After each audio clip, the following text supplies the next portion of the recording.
Welcome to the class. Today, we are going to talk about one specific thing about writing. To be very precise, we are going to talk about writing a decent email. I have purposely titled it Decent Email. This has nothing to do with anything else in the sense of literal meaning of the word.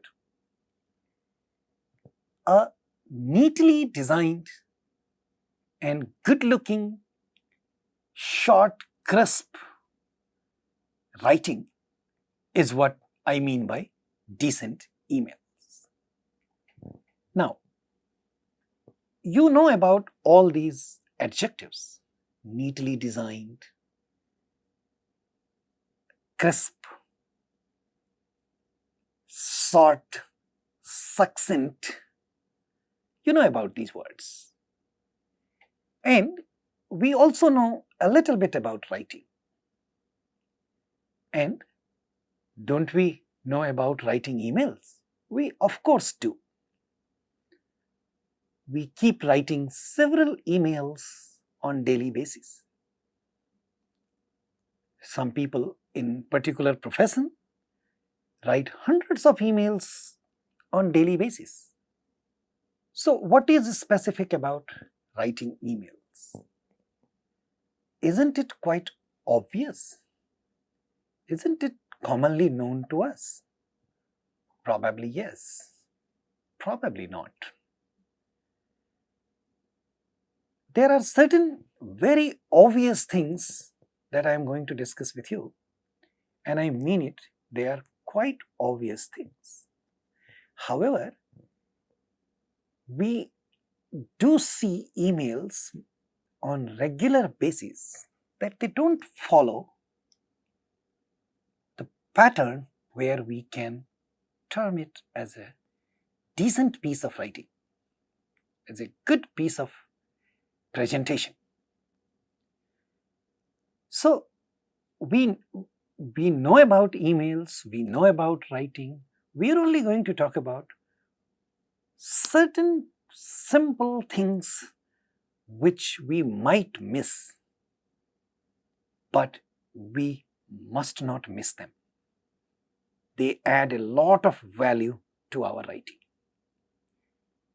Having said this much, let me go to specific examples and talk to you about some of those things. Like I mentioned in the beginning, these are obvious things.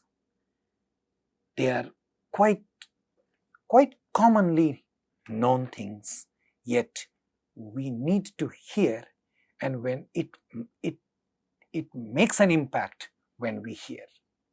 They are quite intuitive too, but it always helps to hear. If you already know these things, you are good. If you don't, I promise you it won't be waste of your time. It will have serious impact on how you change your writing. Let's move on and see what we do with that. So basically, we are talking about making an email effective, making an email look good, and making an email do its job by putting desired impact. Now, what is an email? It's we know it's a short form of electronic mail. It's a form of letter that we write and electronically send them through electric signals from one machine to the other in a personalized fashion. Emails are personalized unless they are copied to too many people. Even in that case, each person can look at their own account. So it's an electronic message that we receive on our computers, but it's basically a form of writing and it's a letter. So let's talk a little bit about writing. And writing in the context of email in particular, writing is an art. Writing is an acquired skill. Writing is a kind of a skill that we learn at a later stage in the process of learning language. There are thousands of people in the world, thousands of speakers of various different languages spoken across the world, where people can speak but they don't write. Speaking is intuitive to us, writing requires effort. Since writing comes late and it requires effort, we are very careful about what we write and the things that we do in our writing. Certain intuitive things about writing are, writing remains a permanent thing. When we write something, we cannot change it, particularly after it has gone to somebody else or somebody else has already seen it. It applies both to a printed matter or an email. It can become a piece of evidence. Once we write, we cannot take it back. So in a way, its permanent nature and creating evidence and knowing about them compels us to be very careful in writing what we write. When we write an email, we have time at our disposal. When we talk to people, we talk about several things in a flow. Therefore, speaking is very different. And once we have spoken, it has its impact, it has its function, but it doesn't make a temporal record unless it is recorded. So, when we write something, we have time at our disposal. We can take as much time as we can, as we need. We can write and rewrite again. It's possible to go through several rounds of rewriting, which is very different from speaking. When we write something, the notion of grammaticality becomes very important in the sense that we cannot afford to be ungrammatical in writing.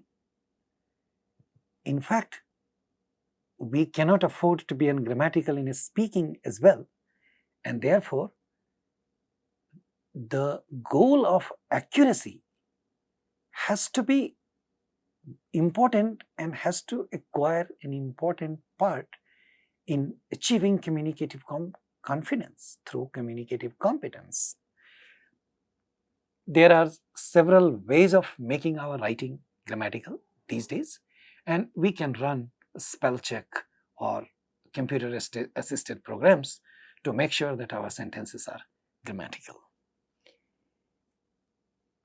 Ultimately, though this applies to all kinds of writing, specifically it applies to emails, that when we write something, we must keep in mind the goal of writing, and that piece of writing must achieve its goal. So moving from, so these are the permanent, these four things are the features of writing. Grammaticality and achieving goal, these are two specific things we want to start with. So, particularly in writing an email, we must make sure that we don't write anything ungrammatical. At the same time, we should not lose our focus from the goal. Every piece of email, now let me talk specifically about emails. Every piece of email has a specific goal, and we must not miss that aim. Such should be our intention. Such should be our goal, that our emails must not miss the goal. Now, let's be specific about this in terms of the following. think about it for yourself. If you have to categorize emails, how many types of emails do we write? If we broadly divide them into 3 parts, they will probably cover all of them. Some emails are professional emails, some are personal, and some are in the middle of the two, that is semi-professional or semi-personal. These are different types of emails. But what we have discussed just now, that is about aim and grammaticality, these two things apply to all kinds of emails. And the things that we are going to talk about are also going to apply to all kinds of emails in order to make them look decent, look neat, look impactful. What is the purpose of an email? It can have, broadly speaking, just one purpose, which is fast communication of information. We want to send information very fast to another person. That's the only purpose. However, there is a caution embedded in that. Because it is fast, it requires caution. And we must exercise the caution that emails deserve. I'm going to talk about them in a moment to you. Here is an example of an email. Please look at this, and there are several things from here to learn. When we write an email, let me start from the basics. So, this is the important part. This is the address. So, it's going from you. So, this person, these are just fictitious names. It's going to this person, and it has a subject line. So, when we should configure our email programs in such a way that when others receive it, our email should be listed with our names. I hope you understand what I mean. When you put it this way, like Samuel Allison, in the inbox, it should not be listed with the address, but it should be listed as our names. This is the first important thing about email. We must configure it in a way that it should go to others' inbox as our names. And in the other column, when you send an email or when you receive an email, you can see in the other column, you have the subject line that appears next to your name. So, recipient must know two things very clearly: who the sender is and what it is about. Therefore, in the subject line, be very careful and creative in writing giving it a heading, that is, giving your email a heading, that is, what is it about. We must not leave it empty, or we must not write just anything. This is as important as the body of the text too. So, we need to be very careful about these two things. That's the first impression. That's the first thing your recipient looks at. That's the beginning, and your job starts from this point. Even before someone opens it up, they should see it as something that recipient must look at. let me add a footnote here. There are a lot of email clients, email programs, which can filter several kinds of emails to junk.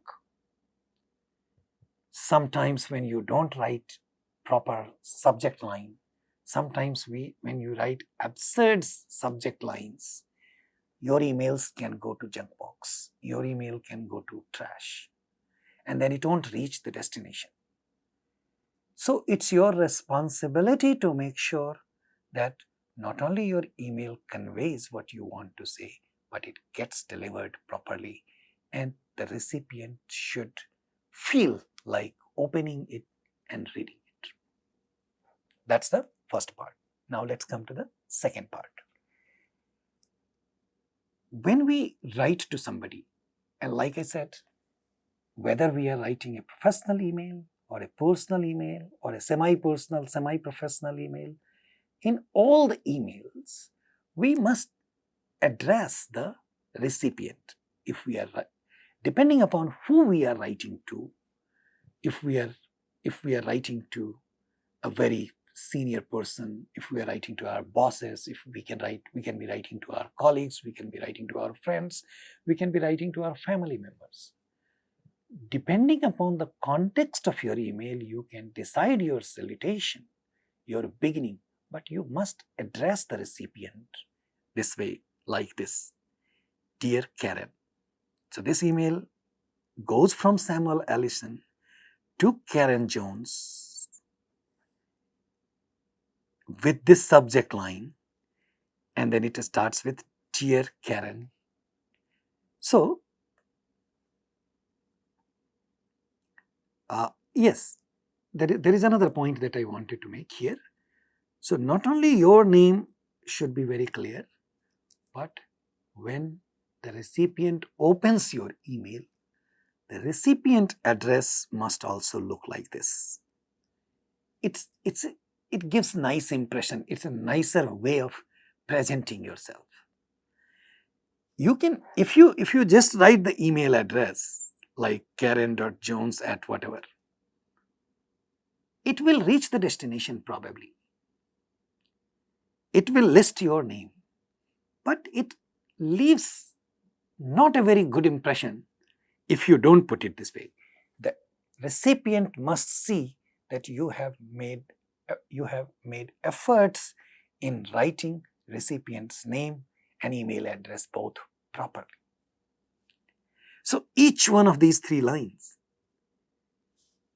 is very important for what kind of impact it leaves, how your recipient perceives your email as. Now, come to this part. So you start with proper salutation. You can either put a semicolon a colon at the end of it, not semicolon, or just a comma. Either one of the two is fine. So you can either write Dear Sir, Dear Ma'am, or Dear Karen. You can address the person with a name if you can. Like I said, this part you need to figure out from the context, who you are writing to. In general, when you are not familiar with the person, addressing people with Dear Sir or Dear Ma'am is the safest way of writing an email.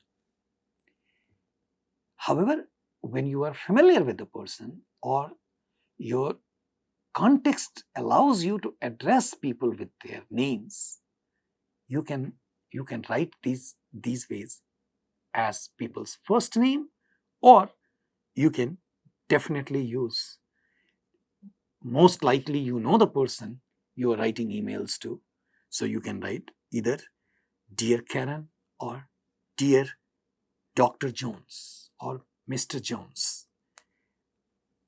In English, or people who write English, we don't want to write Dear Mr. Karen, or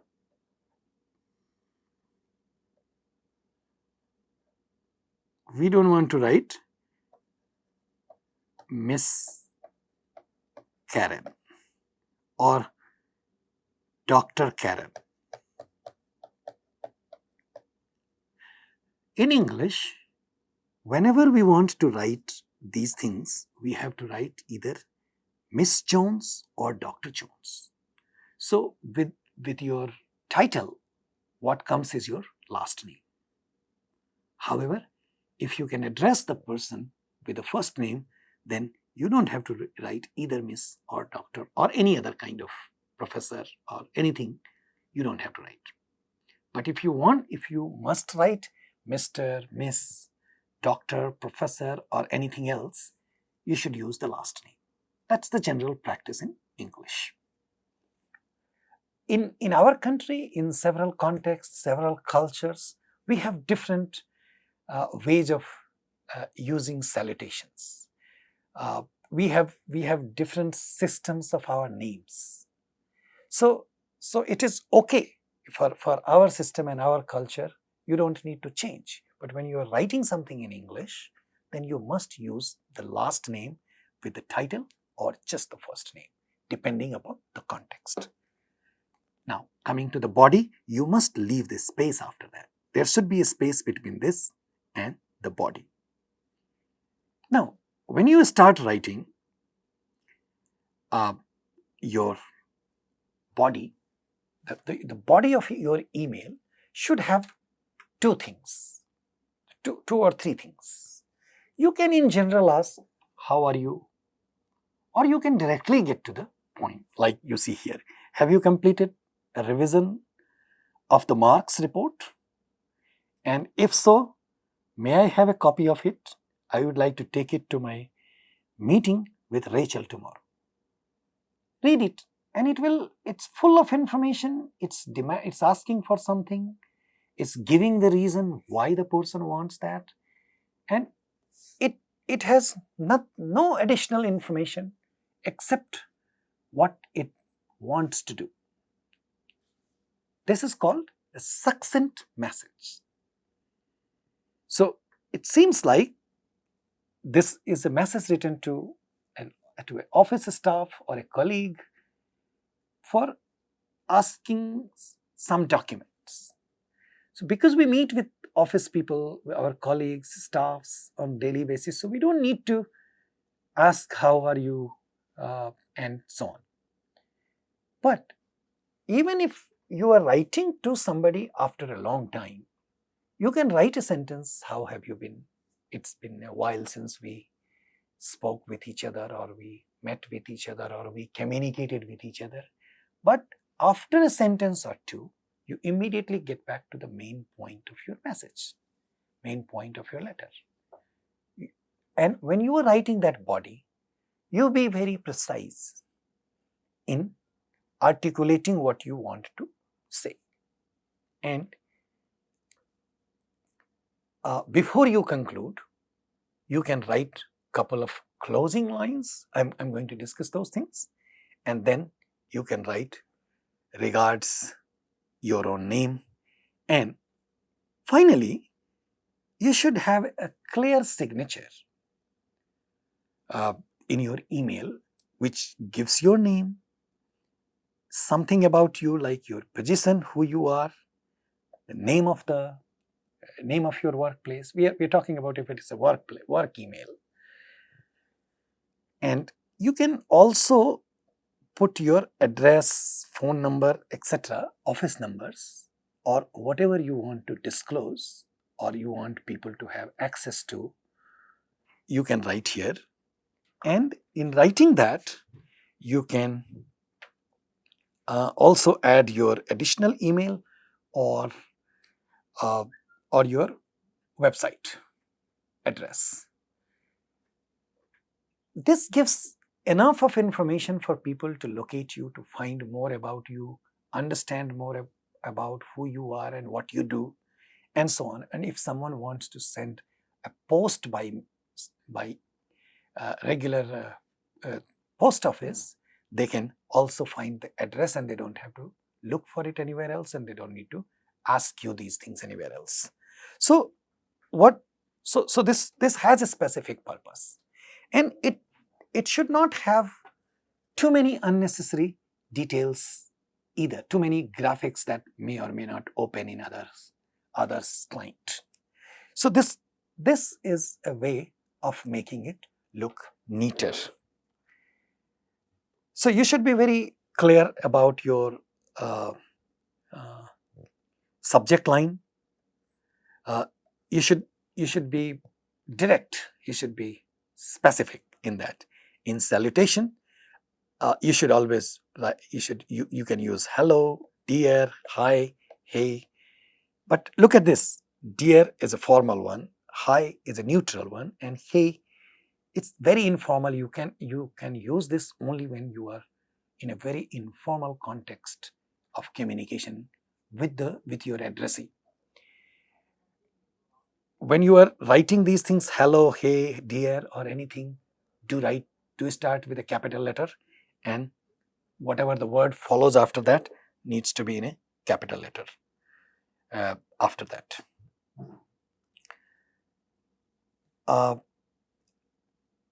Look at this slide carefully.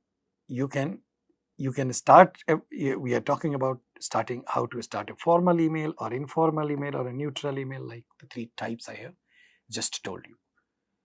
And more importantly, you need to decide the context, and you need to also decide the context, and every time make sure that you check grammaticality. You might be following up on something, so you can use some of these things as well. You may be asking and requesting, so you can start with one of these methods. And to thank some person, don't forget to thank. Thanking somebody is a usual ritual in English language. There is a difference between our languages and English. In our languages, a lot of gratitude can be unspoken as well. However, in English, we must be explicit about these things. So we must be overtly obvious in thanking people for something. And then we can conclude our emails. Spacing is an important part. Leave a space after every part of the email, as I have discussed with you. And some specific aspects that you must keep in mind about emails as rules. It works for many people. I am sure it will work for you also. Unless you are required to reply to an email right away, make a rule that you take some time to think about what is being asked for before you reply to an email. You must not write or reply to an email when you are angry. I'm just giving you slightly additional information which will be handy. You should give yourself time. If there is an email which bothers you, which disturbs you, you give yourself time. Calm down. Give yourself time. Think about it carefully and then respond. Do proofread your email a couple of times. Never send an email without reading it, without proofreading it. And proofreading is one part, reading is another part. Reading is for checking your content, proofreading is checking your grammaticality. To make sure that you are conveying what you wanted to say, you must read it at least 3 times. Twice minimum, but make sure that you read it 3 times. It sounds too much, but not really. Make it a habit. Your email will start showing up your impact. As a matter of caution, there are certain etiquettes about emails. When you are replying to an email and when you are forwarding an email to somebody, do make sure that you give enough information why you are forwarding. There are 2 things that I want you to know in a very specific way about emails. People usually do not like forwarded emails unless it is important for them to know about why the email is being forwarded. So when you are forwarding it to one person or too many people, just give proper context why the whole content is being forwarded to people. When you are writing a mass email, you need to exercise certain additional caution. And when you are forwarding an email or replying an email, do write, and if you need to modify the subject line so that your clarity, you retain your clarity. People in general do not respond to mass emails. So if you want specific reply from people, write to them individually. And most important part, make sure that there is nothing ungrammatical in your writing. These are some of the features of emails that you keep in mind. You are going to make an impact. You are going to achieve your goal. You are going to look good, and your writing is going to look decent to people. Like I tell you, when we speak or we write, any medium of communication, we must make sure that the purpose of communication is met. We meet our goals, we leave an impact, and we get our things done. People should look forward to what you are saying. People should look forward to listening to you. People should look forward to receiving something from you. People should not delete. People should not junk your mails. Writing an email has very specific function. Please be careful about it and make sure that it leaves an electronic record. So, with that, I stop here.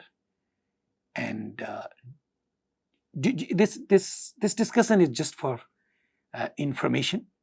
And like I mentioned in the beginning, if you exercise these things, they may look redundant, they may look very obvious, but it helps to hear once again.